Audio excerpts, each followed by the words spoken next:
c'est de voir dans ces difficultés, j'insiste énormément là-dessus, c'est de voir dans ces difficultés quelque chose qui va m'aider à grandir. Cette notion-là, il faut la garder de manière extrêmement forte, c'est une notion fondamentale dans la tradition juive. Dans la tradition juive, dans la Torah, il faut savoir qu'une difficulté, c'est un lieu de grandeur. C'est une possibilité qui est offerte à l'homme de pouvoir maintenant découvrir chez lui quelque chose qu'il ignorait parce qu'il s'est confronté à cette difficulté. C'est jamais le stop, c'est toujours encore. Par contre, ce que j'ai envie de dire, on peut avoir envie d'instrumentaliser la difficulté de l'autre, c'est-à-dire de s'en servir comme prétexte pour prendre la fuite. Ça veut dire qu'au fond, on ne voit pas la relation comme étant un lieu d'investissement, comme étant un lieu dans lequel on va faire un effort, on va se dépasser. Il y a un livre très intéressant de quelqu'un qui s'appelle Serge Éphèse, vous le lirez un jour, qui s'appelle La danse du couple. Et c'est très intéressant parce que dans ce livre-là, cet auteur, qui est un des plus grands psychothérapeutes actuels, surtout spécialisé dans la thérapie de couple, montre bien qu'une relation entre un homme et une femme, c'est comme une danse. Les danses, il y en a plusieurs styles. Il y a des danses extrêmement proches, il y a des danses dans lesquelles on est plus loin, il y a des danses dans lesquelles le mouvement est en permanence en harmonie l'un avec l'autre, et puis parfois l'un bouge, l'autre ne bouge pas. Il y a des rapprochements, il y a des distances, il y a des accélérations, et au contraire, il y a de temps à autre des lenteurs. Qu'est-ce que ça veut dire? Qu'au fond, toute relation n'est pas linéaire. Une relation, c'est une sinusoïdale. Il y a des moments de proximité, il y a des moments de distance. Seulement dans les moments de distance, qu'est-ce que l'on pense? Que cette distance est là pour nous aider à faire un travail sur nous-mêmes.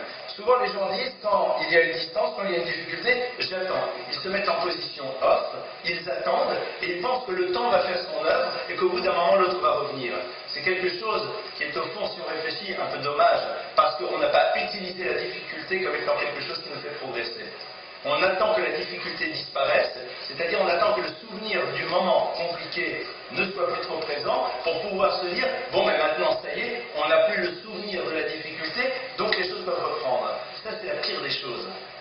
Lorsqu'une difficulté est là, c'est-à-dire que lorsque on est face à quelqu'un dont on pense maintenant qu'on est mal accompagné par cette personne, parce qu'elle ne correspond pas à ce que nous aurions voulu qu'elle soit au niveau d'un certain nombre de traits de caractère, j'ai presque envie de dire que c'est un moment de bonheur. Pourquoi c'est un moment de bonheur? Parce que c'est quelque chose qui nous est proposé pour avoir une démarche d'évolution et de transformation. Ça, c'est déjà le premier point sur lequel je voulais m'arrêter avec. C'est pas vraiment pour avoir une idée d'heure. Ça, c'est. Mais non, mais moi, je vois juste commencer ici.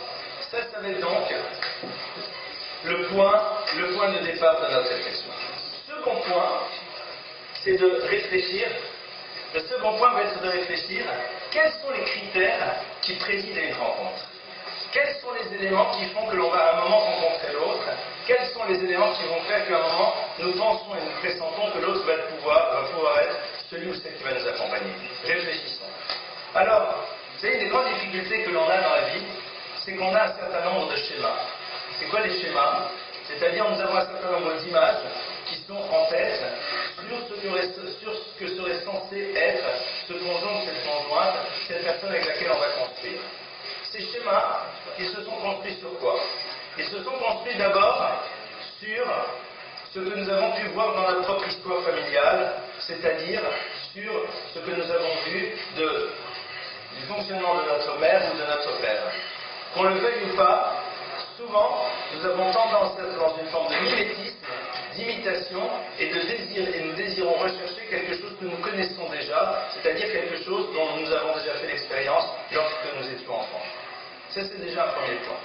Le second point, et c'est sans doute un des plus compliqués, c'est qu'on est aujourd'hui dans un monde dans lequel on nous a construit un certain nombre d'idéaux masculins, d'idéaux féminins. Alors, ce qui est intéressant, c'est de voir que l'idéal masculin et féminin, d'abord, passe à travers des critères souvent extrêmement physiques. Si vous regardez un petit peu l'histoire, si vous vous intéressez à la peinture, et c'est intéressant la peinture, si vous vous intéressez à l'évolution de la publicité dans les 50 dernières années, vous allez voir que par exemple l'image du masculin et l'image du féminin dans la publicité a radicalement changé. C'est-à-dire entre les grandes demoiselles d'1m80 totalement filiformes et les demoiselles beaucoup plus petites et beaucoup plus pulpeuses et des grands baraquets et le contraire très fin et tout, c'est-à-dire l'image de ce qui est l'idéal masculin et l'idéal féminin a terriblement évolué. Regardez aujourd'hui, on dit qu'on est une barbe à l'Agassi. Bon, on va aller un peu plus loin que celle d'Agassi, vous me direz, c'est vrai. C'est qu'à un moment, ce qui pouvait être considéré comme étant quelque chose de pas très joli, de pas esthétique, est aujourd'hui défini comme étant quelque chose qui est du domaine de l'esthétisme. Vous le savez peut-être, mais il y a quelques bonnes dizaines d'années, on faisait extrêmement attention à ne surtout pas être bronzé. Les femmes du monde qui allaient sur la plage, dès le moment où elles sortaient de l'eau, allaient vite se réfugier sous d'immenses parasols. Pourquoi? Parce que la peau blanche, c'était la peau des aristocrates. Ceux qui avaient au contraire un teint hâlé et des mains bronzées étaient ceux qui étaient à l'extérieur, qui travaillaient dans les champs. Et donc, le bronzage d'aujourd'hui est le symbole même de celui qui est au contraire dans une vie très, ce que vous voulez. Je prends des exemples un peu basiques, mais c'est pas grave. Était à une époque, au contraire, exactement le contraire. Donc, déjà, on est face à un problème. Le problème, c'est quoi? C'est qu'on a des schémas qui nous ont été proposés par les sociétés, qui ne sont pas des schémas absolus, qui ont totalement évolué au fur et à mesure de l'histoire. Et ce que nous voulons, c'est que l'autre corresponde au schéma que l'on a imposé. C'est-à-dire, on a envie qu'à un moment, l'image fantasmée que j'ai de ce que devrait être le conjoint correspond à la réalité de ce que je vais découvrir. Et tout notre problème, c'est qu'on va chercher à se séduire, et séduire, c'est essayer d'être à l'image de ce que l'on pense que l'autre voudrait que l'on soit. C'est ça la règle numéro 1 de la séduction. Vous voulez séduire? Comment vous faites? Vous essayez d'être à l'image de ce que vous pensez que l'autre a envie que vous soyez. Et donc à partir de cela, on rentre dans le jeu d'un système qui nous impose d'être ce que l'autre attend pour pouvoir avoir droit à la possibilité d'un regard de sa part et d'un début de relation.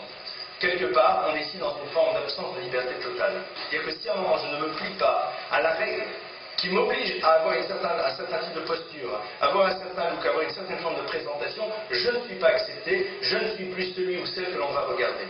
Et il en est de même au niveau comportemental. Imaginez une fille qui dirait que